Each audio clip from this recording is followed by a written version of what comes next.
പാർലമെന്റിന്റെ വർഷകാല സമ്മേളനം ഇന്ന് തുടങ്ങും. സാമ്പത്തിക സർവേ റിപ്പോർട്ട് ഇന്ന് സഭയിൽ വയ്ക്കും. റബ്ബർ വ്യവസായത്തിന് മുൻഗണന ഉറപ്പാക്കുന്ന റബ്ബർ പ്രൊമോഷൻ ആൻഡ് ഡെവലപ്മെന്റ് ബില്ലടക്കം 6 ബില്ലുകൾ ബജറ്റ് സമ്മേളനത്തിൽ അവതരിപ്പിക്കും.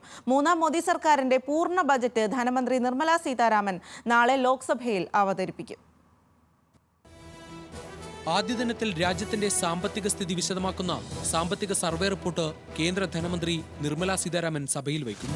ലോക്സഭാ തെരഞ്ഞെടുപ്പിന് മുൻപ് അവതരിപ്പിച്ച ഇടക്കാല ബജറ്റിന് മുന്നോടിയായി കേന്ദ്രം മിനി സാമ്പത്തിക സർവേ റിപ്പോർട്ട് അവതരിപ്പിച്ചിരുന്നു. എന്നാൽ രാജ്യത്തിന്റെ യഥാർത്ഥ സാമ്പത്തിക സ്ഥിതി ഈ റിപ്പോർട്ട് വിശദമാക്കിയിരുന്നില്ല. അടുത്ത സാമ്പത്തിക വർഷത്തിലെ വളർച്ചാ നിരക്കടക്കം പ്രതിപാദിക്കുന്നതായിരിക്കും സാമ്പത്തിക സർവേ റിപ്പോർട്ട്. നാളെയാണ് കേന്ദ്ര ധനമന്ത്രി നിർമ്മല സീതാരാമൻ ലോക്സഭയിൽ ബജറ്റ് അവതരിപ്പിക്കുന്നത്.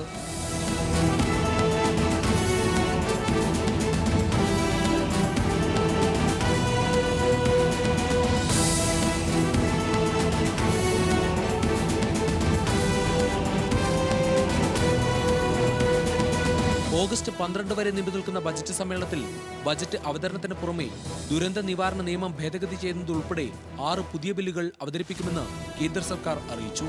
അതേസമയം നിർമ്മല സീതാരാമൻ അവതരിപ്പിക്കുന്ന കേന്ദ്ര ബജറ്റിൽ ആദായ നികുതി ഉൾപ്പെടെ നികുതി ഘടനയിൽ മാറ്റങ്ങൾ നിർദ്ദേശിച്ചേക്കുമെന്നും റിപ്പോർട്ടുകളുണ്ട്.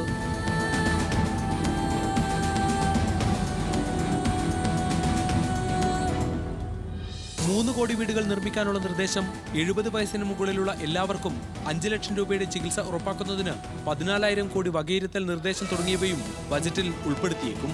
പണപ്പെരുപ്പത്തെ ചെറുക്കുന്നതിനും സാമ്പത്തിക വളർച്ച ത്വരിതപ്പെടുത്തുന്നതിനുമുള്ള നടപടികൾക്കൊപ്പം ഉപഭോക്തൃ ചെലവുകൾ വർദ്ധിപ്പിക്കുന്നതിന് നികുതി ഇളവുകൾ നൽകണമെന്ന് സാമ്പത്തിക വിദഗ്ധർ നേരത്തെ കേന്ദ്ര സർക്കാരിനോട് ആവശ്യപ്പെട്ടിരുന്നു.